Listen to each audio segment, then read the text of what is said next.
हाँ जी, जिला पंचायत अध्यक्ष श्रीमती सोना सजवाण जी, ब्लॉक प्रमुख चंबा श्रीमती शिवानी बिष्ट जी, ब्लॉक प्रमुख जाखड़ी धार श्रीमती सुनीता देवी जी, पूर्व जिलाध्यक्ष श्री मेहरबान सिंह रावत जी, प्रदेश प्रवक्ता विनोद सुयाल जी, मंडल अध्यक्षगण श्री विजय कठेत जी, उदय रावत जी, संदीप रावत जी, घनश्याम नोटियाल जी,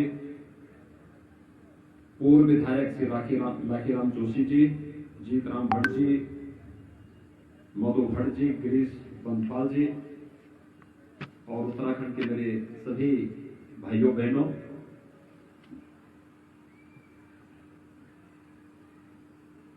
इस देवभूमि को जहां पर हमारे उत्तराखंड के 4 पावन धाम हैं, मां गंगा और मां यमुना का जो पावन उद्गम स्थल है,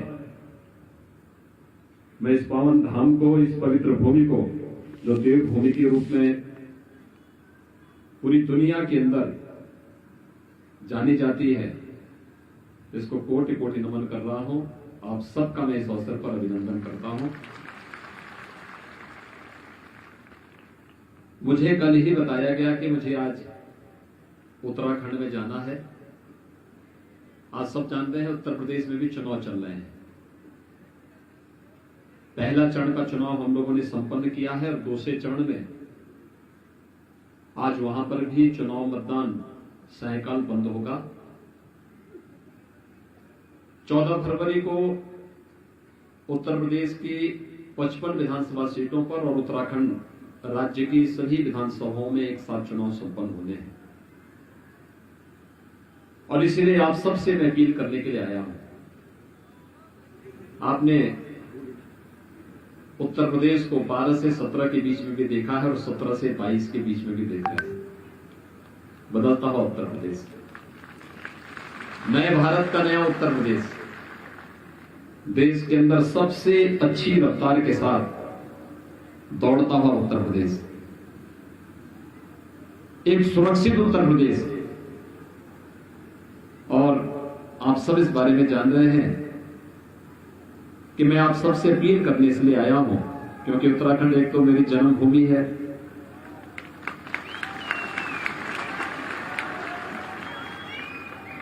दूसरा ये सीमांत प्रदेश भी है। राष्ट्रीय सुरक्षा की दृष्टि से इस प्रदेश का अपना महत्व है और उत्तर प्रदेश से लगा हुआ प्रदेश होने के नाते हम सब की चिंता का विषय भी होता है, क्योंकि उत्तर प्रदेश में अपराधी और माफियाओं के खिलाफ जब हम कार्रवाई करेंगे और भारतीय जनता पार्टी की सरकार उत्तराखंड में नहीं होगी तो ये जितने माफिया और अपराधी हैं सब उत्तराखंड में शरण लेकर के यहां तबाही मचाएंगे। आपने देश और के जितने ओपिनियन सर्वे हैं उन सब सर्वे को देखा होगा और हर एक सर्वे इस बात को बताता है कि उत्तर प्रदेश में भारतीय जनता पार्टी की सरकार को आने से कोई नहीं रोक सकता। जितनी सीट 2017 में भारतीय जनता पार्टी ने पाई थी उतनी ही सीट भारतीय जनता पार्टी 2022 में भी उत्तर प्रदेश में पाएगी, इसमें कोई संदेह वहां पर नहीं है। और आपका तो सटा हुआ क्षेत्र है। प्रथम चरण के मतदान में आपने रुझान देखा होगा, लेकिन भाइयों बहनों उत्तर प्रदेश में परिवर्तन आया। प्रधानमंत्री मोदी जी का यशस्वी नेतृत्व और मार्गदर्शन, डबल इंजन की सरकार, प्रदेश में भारतीय जनता पार्टी की सरकार, केंद्र में भारतीय जनता पार्टी की सरकार, अपराध और अपराधियों के प्रति जीरो टॉलरेंस की नीति के तहत कार्य होना। नहीं तो हर तीसरे दिन एक दंगा होता था, महीनों तक कर्फ्यू लगा रहता था, बेटियां सुरक्षित थी। सहारनपुर, मुजफ्फरनगर, शामली, मेरठ, गाजियाबाद, हापुड़, बुलंदशहर, ये जितने जनपद थे, जितने प्रतिष्ठित परिवार थे, इन लोगों ने सब ने अपनी बेटियों को दूर किसी रिश्तेदार में या फिर हॉस्टल में इन क्षेत्रों से अलग करके मुंबई में, दिल्ली में, कहीं और जगह भेज दिया था। 2017 में जब हम लोग आए थे, यही चुनौती थी हमारे सामने। वहां पलायन होता था, व्यापारी पलायन कर रहा था, हर जगह लोग पलायन कर रहे थे, भाग रहे थे, क्योंकि सुरक्षा का गंभीर संकट था, गंभीर संकट था। लेकिन आज उत्तर प्रदेश देश का सबसे सुरक्षित प्रदेश बन गया है।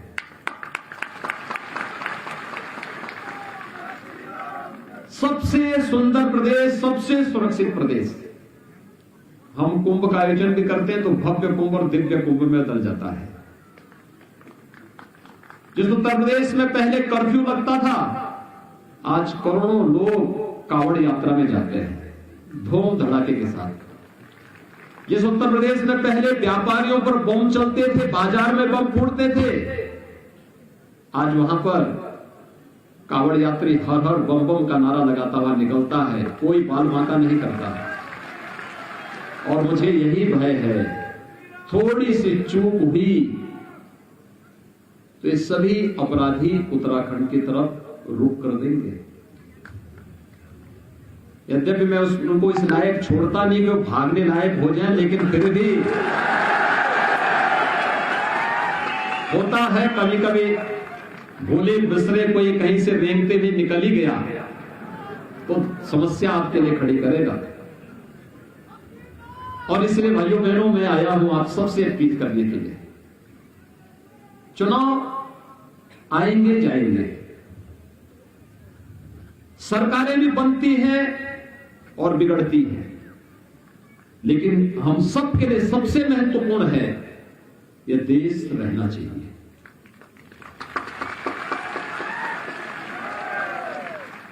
क्योंकि इसके साथ कोई समझौता नहीं हो सकता। देश है तो हम भी हैं, और इसलिए एक ही धर्म मान करके हम लोग काम करते हैं, और वो धर्म है राष्ट्र धर्म। और भाइयों बहनों, ये जो स्थिति है, उस स्थिति के लिए ही आपसे अपील करने के लिए आया हूं। मैंने कांग्रेस का मैनिफेस्टो देखा है, उनका चुनाव घोषणा पत्र देखा है, मुझे आश्चर्य होता है। देवभूमि में कांग्रेस मुस्लिम विश्वविद्यालय बनाएगी, 4 धाम के सुंदरीकरण और पुनरुद्धार की बात करती तो सबके मन में एक नया उत्साह होता। प्रधानमंत्री मोदी जी उस दिशा में कार्य कर रहे हैं। उत्तराखंड की मौजूदा सरकार ने इस दिशा में प्रयास किया है, अच्छा प्रयास किया है। मेरा मानना है कि अकेले उत्तराखंड में प्रकृति और परमात्मा की इतनी असीम कृपा है, इतनी असीम कृपा है कि अकेले पर्यटन से ही यहां लाखों लोगों को नौकरी और रोजगार उपलब्ध कराया जा सकता है। अकेले पर्यटन से उत्तराखंड में आप जिस भी धार में जाएंगे, एक देवी का मंदिर जरूर मिल जाएगा, एक देवालय जरूर मिल जाएगा। जिस घाटी में चले जाएंगे, वहां एक नई गंगा फूटती हुई वहां आपको दिखाई देगी। और यही तो उत्तराखंड की पहचान है। यहां का जब गंगा जल और यमुना जल नीचे निकलता है, हम उत्तर प्रदेश में, बिहार में, बंगाल में, झारखंड में उस जल का आचमन करके अपने को वहां के लोग धन्य धन्य महसूस करते हैं। उत्तराखंड का हमारा जवान जब सीमा पे रक्षा करता है, तब भारत की सीमा सुरक्षित होती हुई दिखाई देती है। इसलिए उस राष्ट्र धर्म के लिए, और मुझे लगता है कि अभी हाल ही में हम लोगों ने उत्तराखंड के सपूत chief of defence staff general Bipin Rawat को खोया है।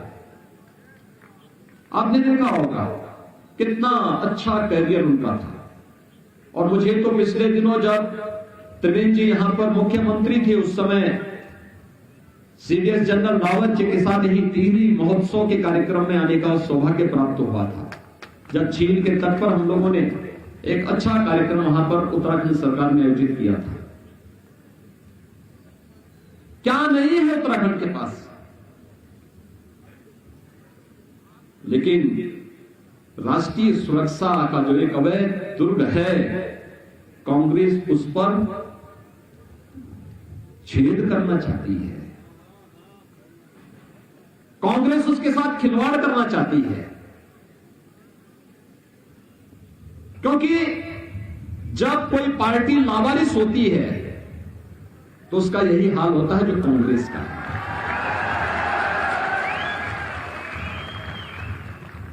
नेतृत्व विहीन,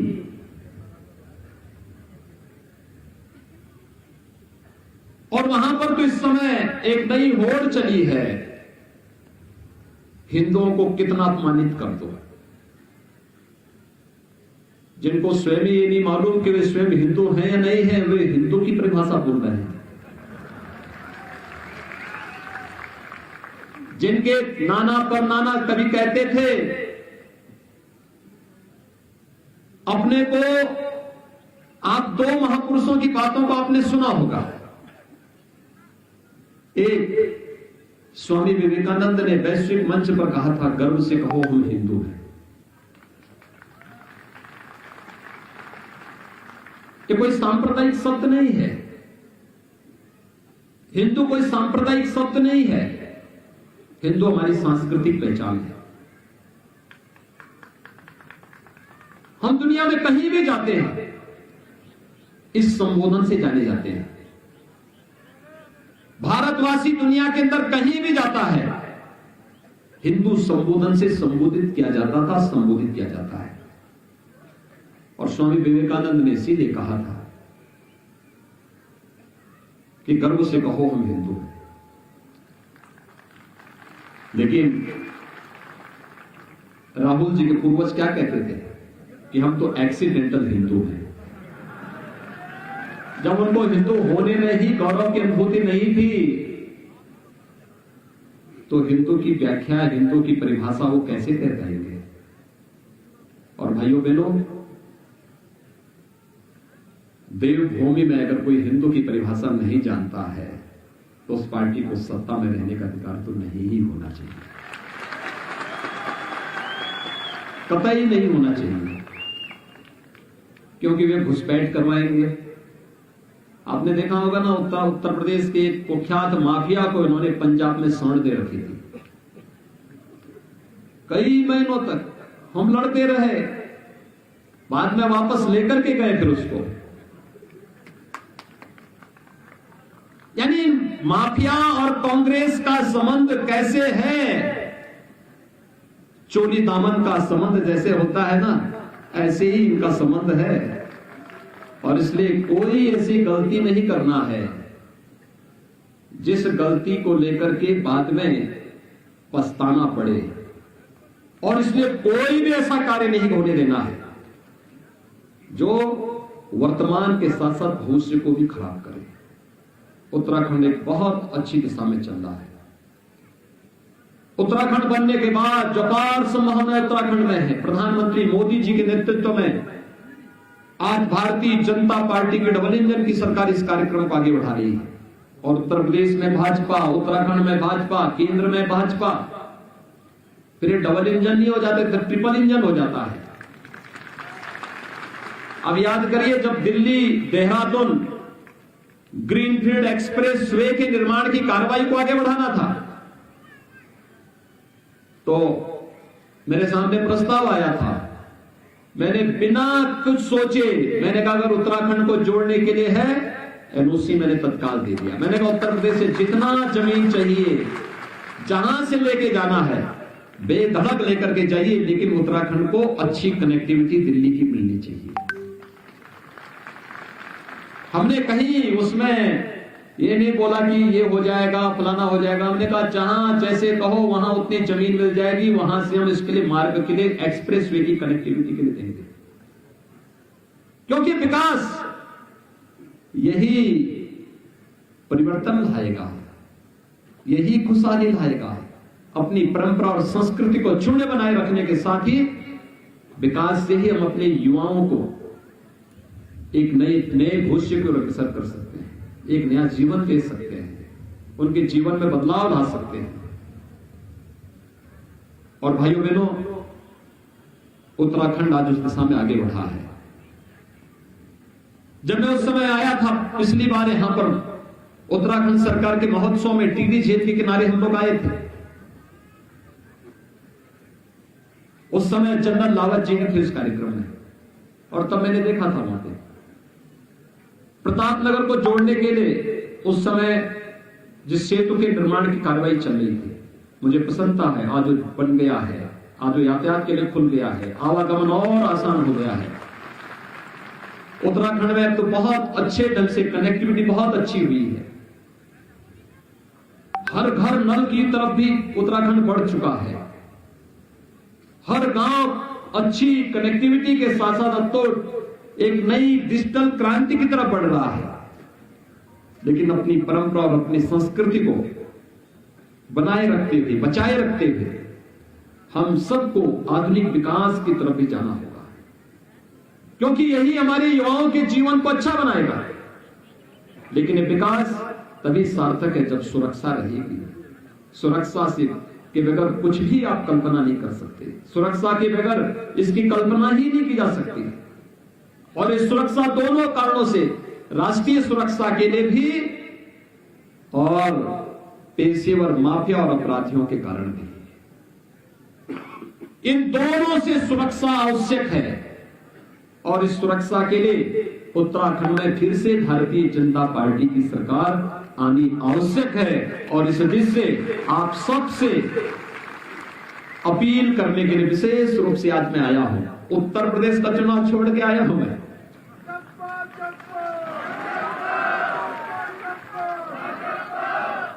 किशोर उपाध्याय जी आज हमारे प्रत्याशी के रूप में टिहरी से लड़ रहे हैं। मैंने इनको 15 वर्ष पहले कहा था, मैंने कहा भाई ये कहां पड़े थे।